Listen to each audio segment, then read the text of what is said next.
सोचिए, एक ऐसा विशाल साम्राज्य जो लोगों के अटूट भरोसे पर खड़ा हुआ और फिर अचानक ताश के पत्तों की तरह ढह गया। आज के इस एक्सप्लेनर में हम सहारा ग्रुप के उसी 24,000 करोड़ के इल्यूजन यानी उस बहुत बड़े भ्रम को डिकोड करेंगे। हम समझेंगे कि कैसे एक आम आदमी ने इतना बड़ा तंत्र खड़ा कर दिया। तो चलिए बिना किसी देरी के शुरू करते हैं।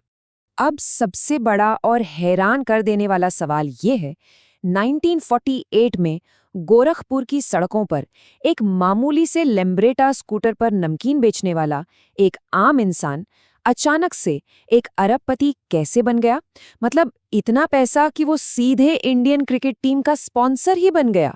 सुब्रत रॉय की ये जर्नी अपने आप में किसी चमत्कार जैसी लगती है। इस चमत्कार का स्केल देखिए, 11 लाख। जी हाँ, 11 लाख कर्मचारी। 2014 आते आते सहारा इंडिया ने इतने लोगों को काम पर रख लिया था कि वो इंडियन रेलवे के बाद देश का दूसरा सबसे बड़ा एम्प्लॉयर बन चुका था। जरा सोच कर देखिए, एक अकेले इंसान के लिए इतना बड़ा नेटवर्क खड़ा करना कोई छोटी बात नहीं है। और यहीं से ना एक बहुत ही चौंकाने वाला कंट्रास्ट सामने आता है। एक तरफ देखिए, एयर सहारा जैसी एयरलाइंस, आईपीएल में पुणे वॉरियर्स की ओनरशिप और लोनावाला में 10,600 एकड़ में फैली एम्बी वैली जैसी लग्जरी सिटी। ये सब बहुत ग्लैमरस लगता है, लेकिन इसका असली फंडिंग सोर्स क्या था? ये पूरी की पूरी चकाचौंध असल में उन दिहाड़ी मजदूरों और उन बेहद गरीब लोगों के पैसों से चल रही थी जिनका बैंक तक कभी कोई खाता ही नहीं था। इस पैसे के दिखावे का एक और एक्सट्रीम एग्जाम्पल देखिए, 500 करोड़ रुपए। ये वो रकम है जो सुब्रत रॉय ने अपने बेटों की शादी में पानी की तरह बहाई थी। 110 से भी ज्यादा डिशेस, सभ्यसाची और रोहित बल के डिजाइनर कपड़े और गेस्ट लिस्ट में देश के प्रधानमंत्री से लेके बड़े बड़े फिल्म स्टार्स। ये सब महज एक शादी नहीं थी, बल्कि दुनिया को अपनी अथाह ताकत और पैसे का शो ऑफ करने का एक तरीका था। तो आखिर ये सब शुरू कैसे हुआ? चलिए उस 20 रुपए के मास्टर प्लान को डिकोड करते हैं जिसने 1978 में सिर्फ 3 लोगों के साथ इस पूरे एम्पायर की नींव रखी थी। देखिए, इसका मैकेनिज्म बहुत ही सिंपल लेकिन खतरनाक था। ये एकदम क्लासिक पॉन्जी स्कीम की तरह काम कर रहा था। स्टेप 1, उन गरीब मजदूरों से रोजाना सिर्फ 20 रुपए जमा करवाना जो मुश्किल से दिन का 100 रुपए कमाते थे। स्टेप 2, उन्हें ये सपना दिखाना कि 3 साल में उनका पैसा सीधा डबल हो जाएगा। और स्टेप 3, जिन लोगों ने शुरू में पैसा लगाया था उन्हें रिटर्न देने के लिए नए जोड़े गए लोगों के पैसों का इस्तेमाल करना। मतलब इधर का पैसा उधर, एक परफेक्ट चेन रिएक्शन। लेकिन अब सवाल ये है कि सिर्फ 20-20 रुपए जोड़कर कोई इतना बड़ा एम्पायर कैसे बना सकता है? इसका सीक्रेट था एक अटूट भरोसा और एजेंट्स की एक पूरी की पूरी फौज। यहाँ का कल्चर ना किसी आम कंपनी जैसा बिल्कुल नहीं था। ये एक कल्ट की तरह था। वहाँ लोग नमस्ते या गुड मॉर्निंग नहीं बोलते थे, वहाँ चलता था सहारा प्रणाम। और सुब्रत रॉय, वो कोई आम बॉस नहीं थे, वो बन चुके थे सहारा श्री, एक ऐसे पिता तुल्य इंसान जिनसे कभी कोई गलती हो ही नहीं सकती। लोगों के दिमाग में ये अंधभक्ति बहुत ही गहराई तक बिठा दी गई थी। और इस भरोसे को फैलाने का सबसे बड़ा टूल बने वो लोग जिन्हें शुरुआत में सच में अपना पैसा डबल होकर मिल गया। वो इतने खुश और वफादार हो गए कि कंपनी ने उन्हें ही अपना एजेंट बना दिया। अब ये एजेंट उन झुग्गी झोपड़ियों और सुदूर गांवों में जाते जहां कभी कोई बैंक पहुंचा ही नहीं था। ये लोग जीते जागते विज्ञापन थे जो नए और कमजोर लोगों को इस स्कीम में खींच लाते थे। सब कुछ एकदम स्मूथ चल रहा था, लेकिन कहते हैं ना कि लालच की कोई लिमिट नहीं होती। और यही लालच उन्हें ले गया शेयर बाजार की तरफ, जो आखिरकार उनके पतन की सबसे बड़ी वजह बना। 2009 का वो साल, यहाँ से कहानी पूरी तरह पलट जाती है। सहारा ने डिसाइड किया कि अब वो स्टॉक मार्केट में उतरेंगे और अपना आईपीओ लाएंगे। लेकिन इसके लिए उन्हें मार्केट रेगुलेटर सेबी से परमिशन चाहिए थी। सेबी ने कहा ठीक है, लेकिन पहले कैपिटल गारंटी दिखाओ। और हैरानी की बात देखिए, सहारा ने लगभग 24,000 करोड़ रुपए झट से जमा भी करवा दिए। लेकिन जब सेबी ने उन इन्वेस्टर्स की लिस्ट और उनके सोर्स के बारे में पूछा तो वहां से सारा खेल बिगड़ना शुरू हो गया। यहाँ थोड़ा टेक्निकली समझते हैं कि उन्होंने पैसा जुटाने के लिए असल में कौन सा रास्ता चुना था।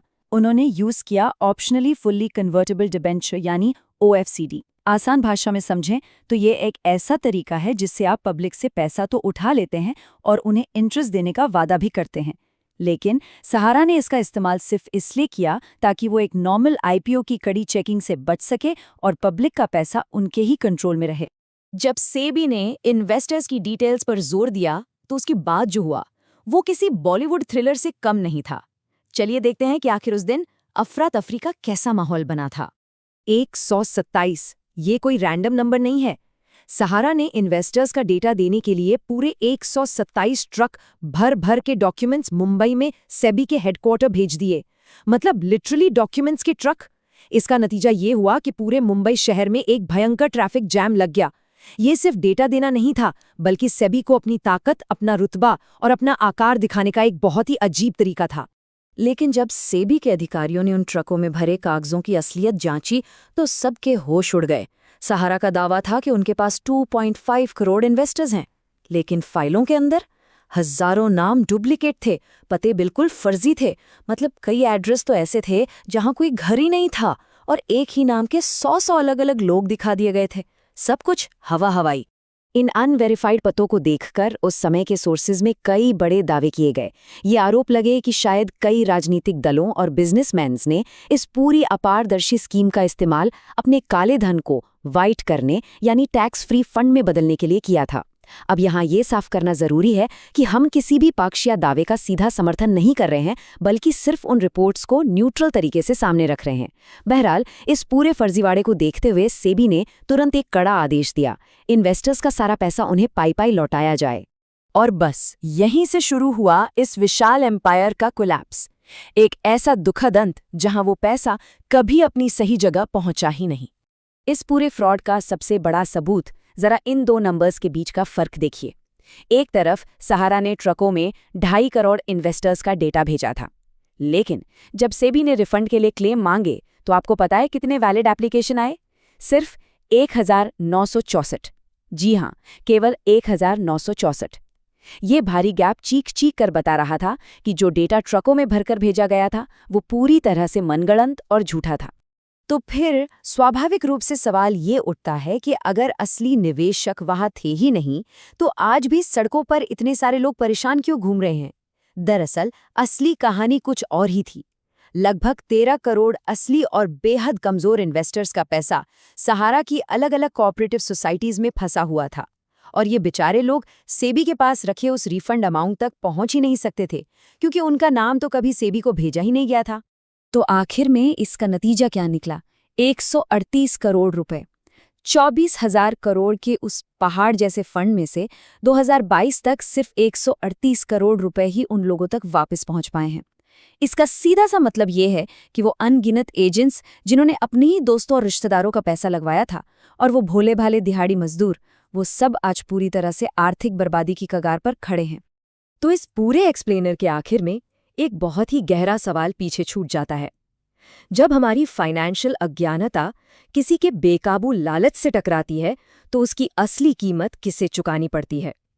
ये कहानी सिर्फ एक कंपनी के फ्रॉड की नहीं है, बल्कि सिस्टम की कमजोरियों की एक बहुत बड़ी चेतावनी है। इसके बारे में जरा सोचिएगा जरूर। और हाँ, अपने फाइनेंशियल फैसलों को लेकर हमेशा सतर्क रहिए।